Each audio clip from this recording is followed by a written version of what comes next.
Hello YouTube.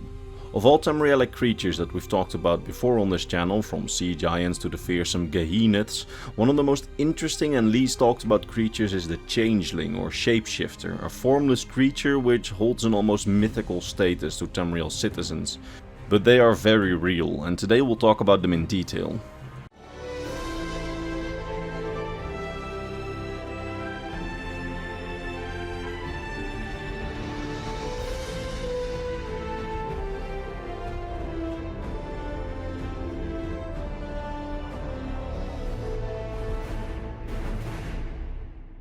So, changelings or shapeshifters. They are formless creatures which can transform into almost any type of living creature, including the playable races of Tamriel. While changelings aren't truly immortal, they are ageless, with some of them, if not all of them, being born alongside the mortal plane before the very first mortal creatures walked the land, and on modern day Tamriel they are extremely rare. While historians and scholars from institutions such as the Mages Guild are aware of the existence of changelings, they are only encountered once every few hundred years or so, and even then their contact with the outside world is often fleeting. Now, a quick side note to this is that after doing my research I saw on the UESP that apparently a scrapped concept during the Elder Scrolls Online's development was that changelings were simply living normal lives alongside Tamriel's population, who were all unaware that they are changelings. While it's a cut concept and I couldn't find the primary source it came from, it does mean that it's possible that there are many more changelings around Tamriel than we know, and they just hide it very, very well. And there's a good reason for them to hide it, and for them to only open themselves either to those that they trust, or to only live openly as a changeling in very remote places. Because in some places they are, or at least they were, hunted. You see, the only known tale which tells us of the origin of changelings is the Bosmer or Wood Elf creation myth. While it's not an absolute guarantee that this story is the true origin of changelings, as every creation myth suffers heavily from unreliable narrator problems, it is the only story that we have on changeling origins. Alright, so according to the Bosmer, the world started out as one big formless chaos that has no names, no shapes, no purpose. It was simply chaos, without a beginning or an end. This chaos the Bosmer called the Ooze. Now this Ooze was filled with formless spirits who were in a way all changelings and shapeshifters, as they could be everything and nothing at the same time.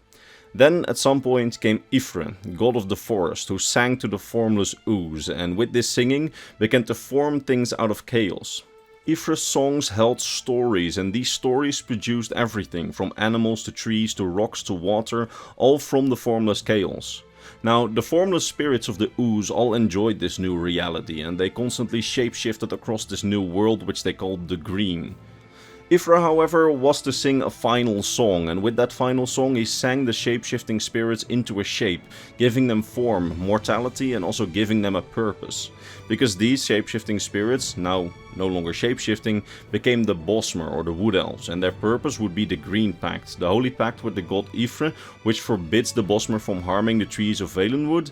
or any part of the forest actually, and it also forbids shapeshifting. The Wood Elves then lost their shapeshifting abilities, except for during a wild hunt, which is an event of sorts which groups of Bosmer can use in times of true desperation, in which through a ritual they can shapeshift into fearsome creatures of the forest. Now, even though this power is said to be gifted to them by Ifre, the Bosmer do rarely use it, only using it in times of true desperation, because the transformations are said to be irreversible, and as such it's a bit of a taboo subject to openly speak of in Bosmer society.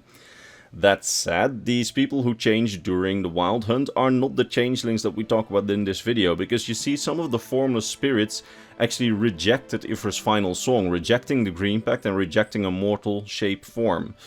These formless spirits are said to have been the first Green Pact Oathbreakers, and a civil war broke out as the Bosmer teamed up with Ifre to subdue these rebelling formless spirits. Ifre eventually struck down these spirits with the help of the Bosmer, banishing them to what remained of the Ooze, where they would forever be locked into primordial shapeless chaos, never to escape it to the mortal world, only being able to communicate with the outside world through Bosmer religious rituals, being able to watch the mortal world, but to never return and participate in it. Now, over the millennia, the souls of many Bosmer Green Pact breakers, those who harm the forest or do not adhere to the other Green Pact rules, joined these first Oathbreakers, or Shapeshifters or Changelings,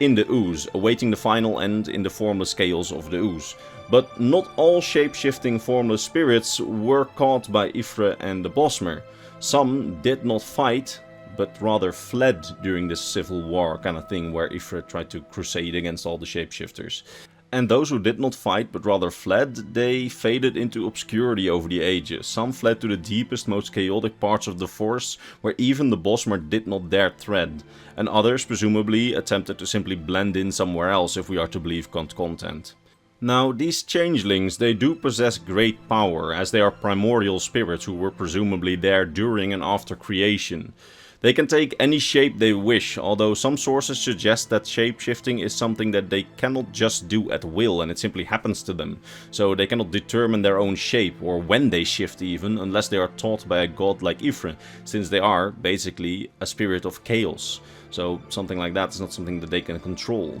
Now, this is something that we know from the character Selene, who is by far the most well-known changeling, who appeared in both the Elder Scrolls 1 Arena and in the Elder Scrolls Online. Fun fact, next to being a creature which was likely there during the period of creation, she is also one of the first characters in the Elder Scrolls series period, being there at the creation of the series, since she features quite extensively in one of the quests of the Elder Scrolls 1 Arena. But I'm getting ahead of myself here, as Selene is definitely a creature who deserves her own video someday, where her story can be told in full. Now, to get back to the point, Selene was one of the spirits who retreated deep into the forest during Ifre's war on changelings and hid herself in a place called Selene's Web.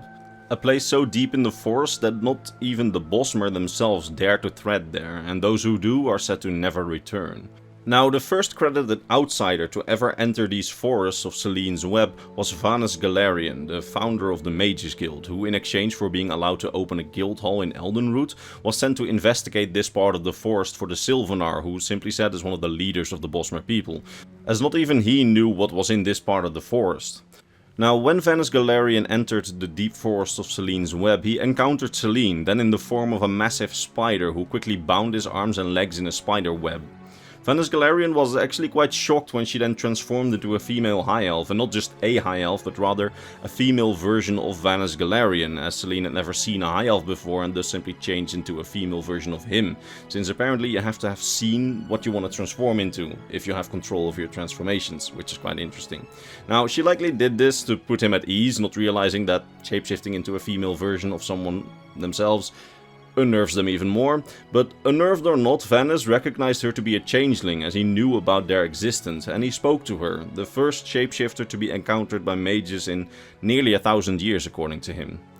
After convincing her that he meant her no harm, she unbound him, and apparently they spoke for a very long time. From this conversation, Vanus derived that she was an ageless being for which time did not hold much meaning, and that she was taught to control her shapeshifting abilities by a powerful creature that she worships as the god of spiders called Shagrath, who Vanus Galarian speculates to have been some aspect of the Daedric prince Mephala most likely, or another strong primordial spirit that's either now gone or also lives in these remote kind of regions and just has never been encountered by mortals. Now, after their civilized conversation, Vanus proposed to her that he would negotiate on her behalf with the Bosmer, as it turned out that she was the one who was responsible for the Bosmer that never returned from that part of the forest, as she likely saw Bosmer, you know, the people who allied with Ifre against her, entering with weapons, likely to hunt animals for food, but she doesn't know that, as a threat, even if the weapons were used to hunt animals. Her last contact with the Bosmer had been when she was hunted, so she usually just killed or enthralled them out of self-preservation.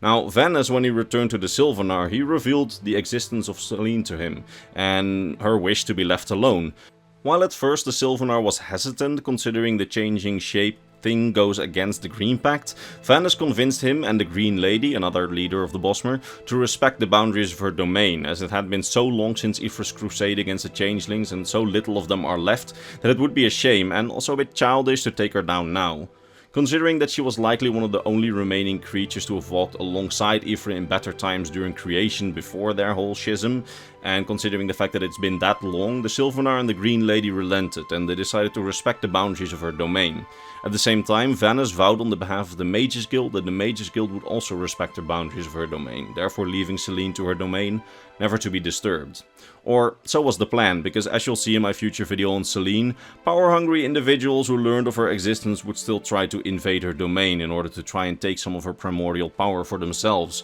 giving even more examples of why those few remaining changelings would not wish to be disturbed and likely keep themselves hidden in the deepest parts of the forest.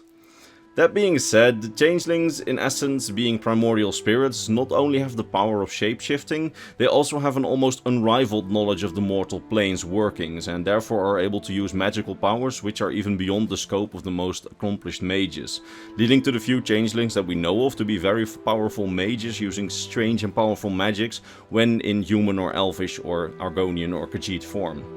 I have to say, I personally think a changeling could make for an excellent villain in an Elder Scrolls game, or a very powerful ally to have at some point in the game if they're like morally good. Or bad if they allow an evil route. And I personally hope that perhaps in the upcoming DLC of the Elder Scrolls Online, Gold Road, that will give us some more lore, since it will also go into Bosmer lore. Now if it does, then I'll give that more new lore on Shapeshifters in my upcoming video on Selene, which I'll likely post after the Gold Road, just to make sure that I get the new lore in there, if there is any. Yeah, I want to cover my bases there. Anyway, that's about all I can say for now about changelings, and I sincerely hope that you enjoyed this video and you learned something new about the Elder Scrolls lore today. And if you did, why not consider returning for the next Elder Scrolls lore video and maybe subscribe to the channel, that would be cool. Now, all that remains for me to be done is to thank my top Patreon subscribers, Mr. Bernardo Binda, His Soul, Gabriel Binda, Athena Iodis, Doji, Fenrir, King Chris, Pavel T, Penta Mguar, Volkir of Argonia, Leo Worley, and Sword of Bushido. They and all the others on screen keep this channel alive, and for that I'm eternally grateful. That said, I will see all of you in the next Elder Scrolls lore video. Bye bye.